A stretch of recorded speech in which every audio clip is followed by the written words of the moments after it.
Your wrist will only get you so far in terms of speed, fluidity, and intricacy, especially as far as doubles, ghosting, and intricate timekeeping goes, like Latin stuff, swing stuff, and any ghosting patterns on the snare. If you're a beginner wanting to strengthen your doubles, play quicker timekeeping patterns like you hear in jazz or Latin, or just become a more all-around technically versed drummer with a higher technical ceiling, able to just play whatever you want to play, then today's lesson is for you. As a beginner, my doubles were slow and wimpy, my Moeller patterns were weak and not steady, my jazz swing timekeeping was not good, it didn't have much of a pocket, neither did the Latin stuff. None of these things were great when I was starting on the drums, but I started practicing the things I'm teaching you today, and gradually, little by little, everything changed. So today we're diving into the 4 steps to activating your fingers so that you're much more able to play what you want to play on the drums and be more fluid and precise and having more fun, really. You can do this.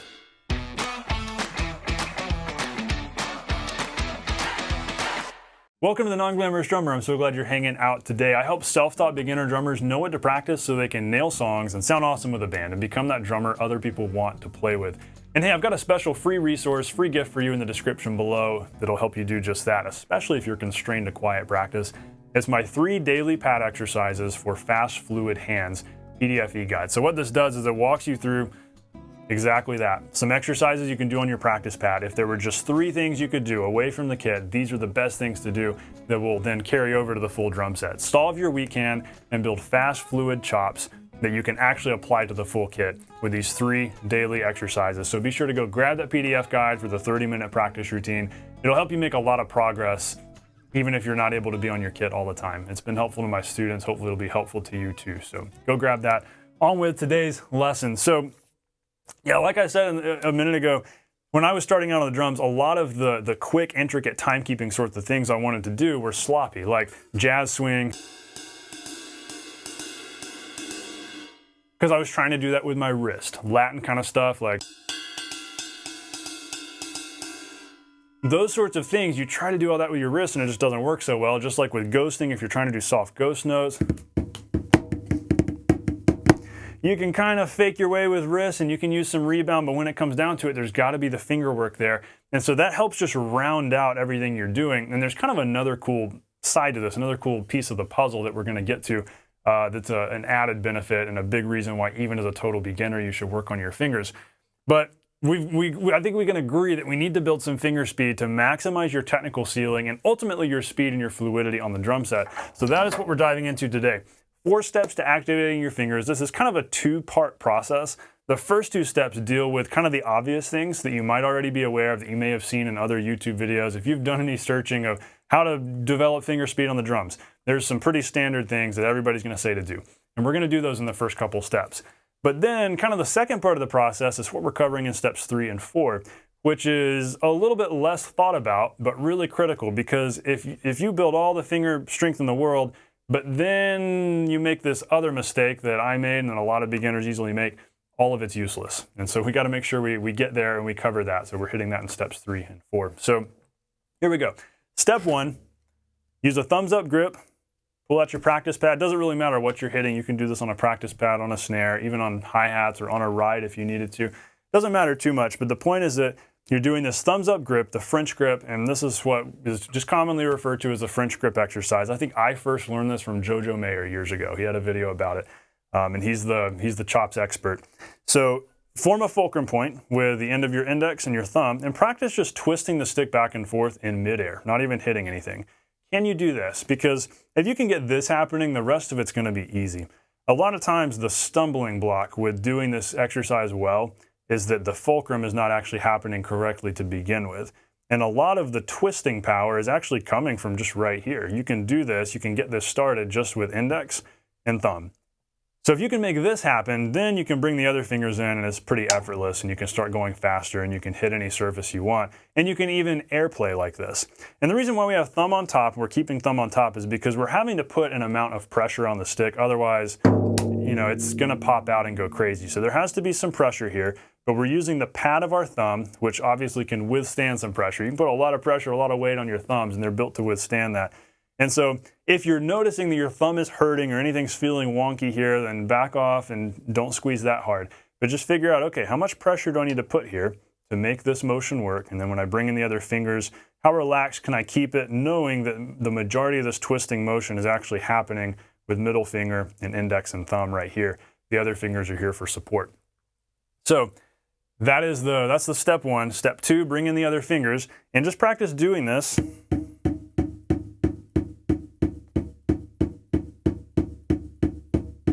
How controlled can you make it? Instead of going for the speed, a lot of times the beginner mistake with this is you kind of get excited and you're like, okay, finger speed. You're trying to go really fast, which results in very low stick height and kind of these sporadic spurts of notes. And that's not always a bad thing. Like, it's good to practice that too. It's fun to sit here and go and just see, okay, how fast can I go today? How long can I keep that up? But ultimately, what will build the ability to do that well and do that controlled, because that's the key, not just being able to go at whatever tempo that might be, we don't know. The point is we need to be able to control it and know what tempo we're playing at. And so that's where the slower, bigger motion really comes into play. And so what we want to do is pick a tempo. 100, 110, 120 is usually a good one. Let's try 120. So I've got my metronome going at 120, which puts us right here. If you can do this at 120 and keep this going for a minute, this is almost a full 90-degree stick height, like almost a full upright stick. That's going to be tremendous. You can do that for a whole minute. Make that a goal. If you can't do it for a minute at 120, lower the stick height just a little bit. Maybe right here. This is still close to upright. Maybe it's like 2/3 to 3/4 of upright. Or lower the tempo a little bit, 110, 100, still with full stick height. There's always that ratio of lower the stick height, speed is easier, increase the stick height, it's a little bit more difficult. But we want to play around with both of those and play around with those ratios as we're practicing.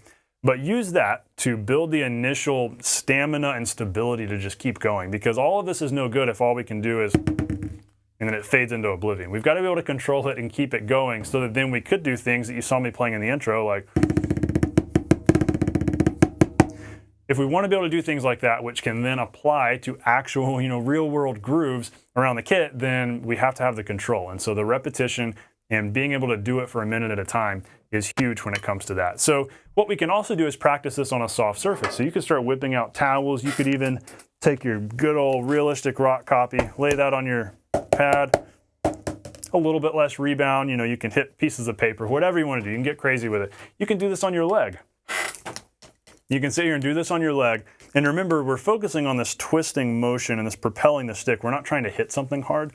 So if you do this on your leg, it shouldn't hurt. It should just be coming down and hitting your leg. It's almost like it's slowing down by the time it hits your leg. Because if we can do it in midair, we can then apply that to our leg and it's not going to be hitting hard. So play around with that. Remember, we're doing this with each hand. Focus on one hand at a time. Don't try to do both at the same time. One hand at a time. Practice on a softer surface. We're monitoring tempo. We're monitoring stick height. How long can we go with this? How are our thumbs feeling? How are our hands feeling?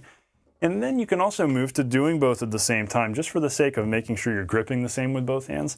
I remember I had a tendency of having the stick more in my hand with my right hand and then having my fingers way out like this with my left. And so I had to practice, okay, let's get them both looking the same here, because that is very helpful if you can get both hands uniform.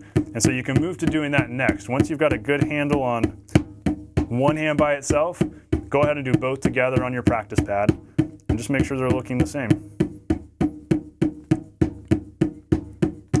Then you're ready to start doing one finger at a time, like working each finger by itself and starting, okay, when I say that, I mean, we're always going to have index and thumb here, but then, okay, let's just bring in middle. Yes, the other fingers are going to react and move a little bit too. That's just, human body, our hands. There's only so much we can control, but ring finger and pinky are not touching the stick. Then back off with middle, just do ring.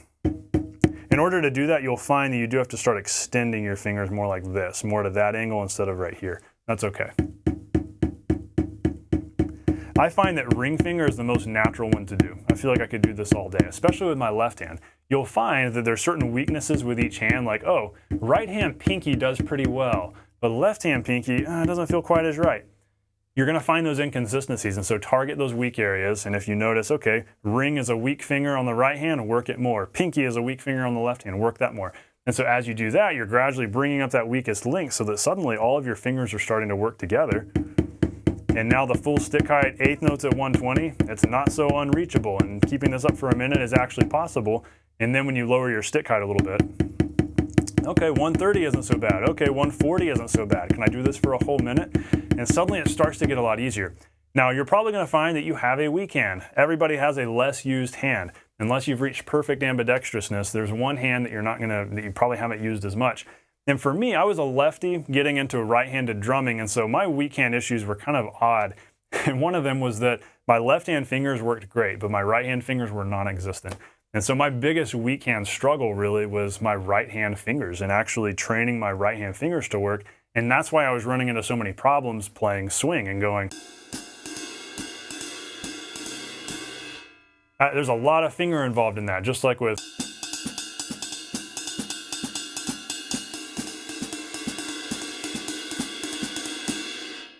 doing jazz and Latin, quick, intricate timekeeping. There's a lot of fingers involved, and that was all right hand.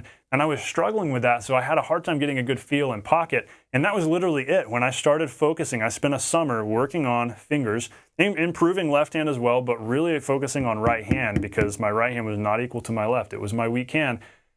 Those fingers started to get used more, and suddenly it was like, okay, this is starting to feel better. Now I've got more control over my ride. And I remember this was when I was in college and I went back to school. I was playing in jazz band and went back into jazz band, and my jazz band director noticed a difference. And he was like, yeah, your ride pattern is actually finally starting to feel better, where it feels like it's more intentional with some purpose and some drive to it.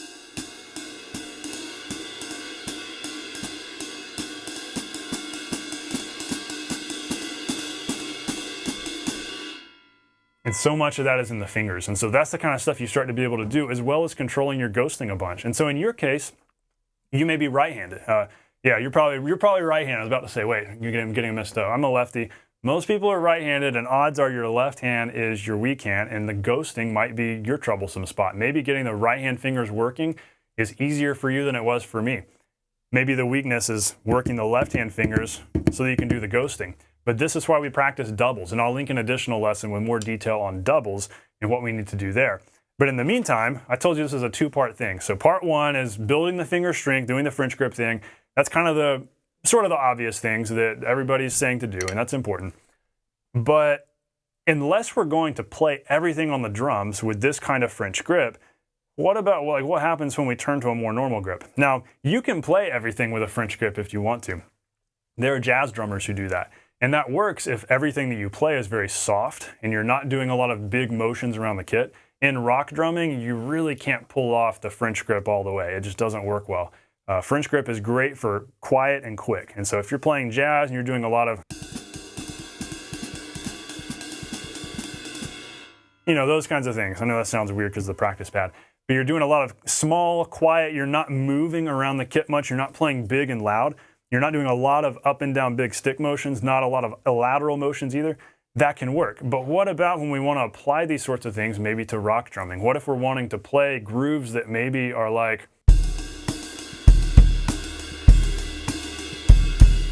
and we're wanting to start mixing those things in and doing some ghost notes over here? How does that all work? So really our step 3 here is to create an open grip where the stick has room to move within your hand. Because a big issue that'll happen, if you've watched any of my videos about like fluidity and having control over your sticks when you're playing loud and fast, you have to have a firmer grip. If you're way too open and like this, you'll feel like you're flailing. That's what I hear a lot from students. I feel like I'm flailing when I move around the kit. So you have to firm up your grip a little bit, but you can't go so firm that it becomes all wrist. There has to be this openness that allows your fingers to work. Your fingers need space. If they're always living here, they can't do anything, right? But if you're allowing some space for the stick to move, now your fingers can do stuff. And so create an open grip where the stick has room to move. This is so important, and this is why, finger skills kind of seem like an advanced skill, but I'll still encourage you as a beginner to begin practicing them because it makes you think about this other stuff too. Like, okay, how am I actually gripping? If I'm gripping in a way that allows me to use my fingers, I know I'm on the right track. Most of the time when we're playing around the drums and we're playing big and loud, we're not actively using fingers because fingers are for quiet and quick. But we want to be using a grip that's open enough that allows us to use the fingers so that we could be going like this.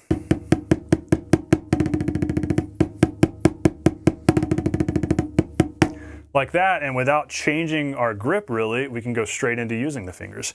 And a great way to practice doing that is doing eighth notes, just sitting here and playing bum, bum, bum, quietly. You'll find you can do them with your wrist.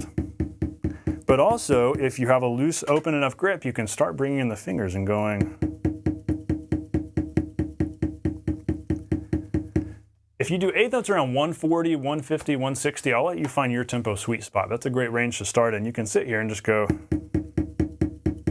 maybe a little faster, maybe a little slower.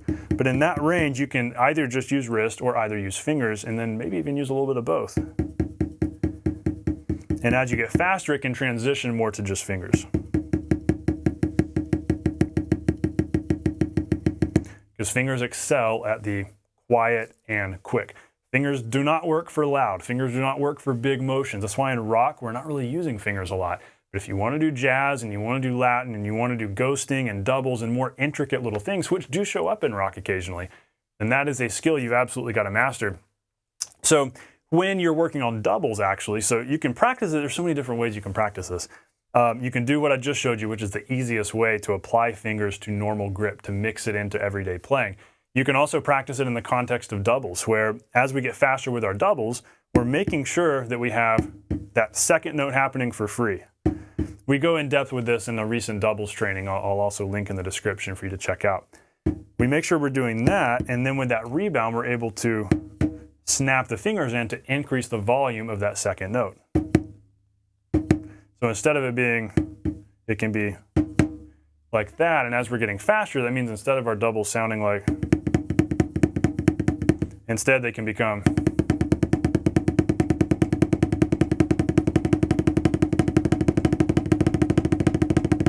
we want them to sound as much like singles as possible. And so the fingers are a huge part in that, but we have to have that open enough grip and the rebound happening, the stick motion happening, so that fingers can activate and be brought into that. And so really that is our step 4 of using fingers as an added boost. Whether you're doing doubles like that,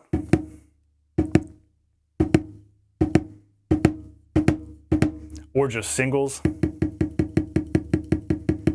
But that starts with step 3 of having that open enough grip. We don't want to be flailing like this, but we also don't want to be tight. You've got to find that in between and be aware of where your fingers are. And make sure all the fingers are wrapping around. If you were like me as a beginner, you had fingers sticking out. My drum set teacher was always getting on to me about that, and I realized, like, I thanked him later, because it was like, now I understand the importance of my fingers, because I can use my fingers on the drum set. Pinky is a vital role. Like, pinky has power. You can, with just your pinky, you can sit here. That's just my pinky.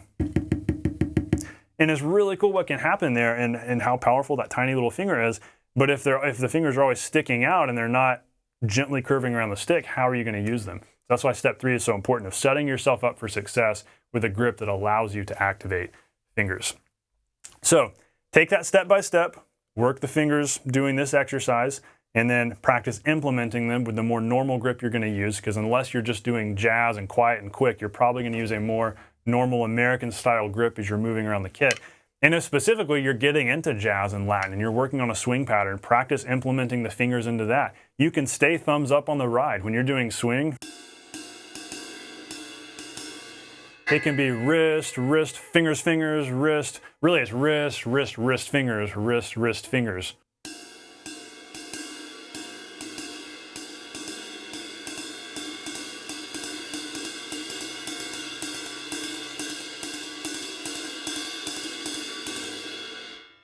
It becomes a combination of rebound and then using the fingers to assist that rebound. And so that's a really cool practical application of that. And the more of that area you get into of jazz and Latin, the more practical those right-hand fingers become. Versus in rock, a lot of times it's more of the left-hand fingers doing quieter ghosting stuff. So I'll link some additional lessons in the description to help you take the next steps with this based on just what direction you're going in your playing. But hey, when you take action on this, some pretty cool things are going to happen. You're going to raise your technical ceiling. You're going to be able to play stuff you couldn't play before. You'll be more technically versed, and it's going to help you a lot in your fluidity and ability to play quickly and intricately. But you'll play smoother ghost notes. You'll play louder, stronger doubles, which is an amazing thing. You'll play any kind of intricate timekeeping a lot more easily, and it might even indirectly help your Moeller. I've noticed that as my fingers got better, my Moeller got better, even though fingers don't really have an active role in that. That's kind of the funny mystery of all of this, that when you enhance your technique, by coming at it from different angles, working all these different technique skills, it's funny how a lot of things just all elevate, even if it's not a direct thing. So as we go, a question for you. Tell me in the comments, what's the biggest thing you want to do with faster fingers? So what's your faster fingers dream? Mine was playing swing better and playing the dun, dun, dun, dun, dun, and playing that effortlessly and smoothly. That was a big one for me. Maybe yours is ghosting. Maybe it's just, literally playing fast here, because it's fun to play fast. It's a fun confidence boost to be like, hey, I can play really fast here. Even if you're not going to use that musically, it's a fun thing to be able to do. And so maybe that's literally it. There's no shame in that. That's okay. I had that goal too of how fast can I play my singles? I'm going to work on getting faster and faster and faster, even though I'll never use this in a song. That's just kind of a cool thing about drumming. We get to nerd out on a little bit of drumnastics. We just have to make sure we don't try to throw that into songs on a gig if it's not necessary and needed. That's a topic for another lesson. But hey, tell me what your finger speed dream is. What's motivating you to work on your fingers? And hey, be sure to grab that free PDF guide in the description below. 3 daily pad exercises for fast fluid hands. It's your 30-minute routine for solving your weak hand and building quick fluid chops that'll actually carry over to the full kit. These are really practical, simple exercises. The 3 most critical ones, I think. If you're only going to be able to play on a pad and you can only practice 3 things, let them be this. I used them myself when I was living in an apartment years ago, and it helped me a bunch and would help me prepare for gigs for then showing up on the real drums in the real world. So I hope it helps you out too, especially if you're a beginner. So be sure to grab that. Hey, I hope today's lesson has been valuable to you and super helpful. Stay non-glamorous. I'll see you on the next lesson. Know as always, you can do this.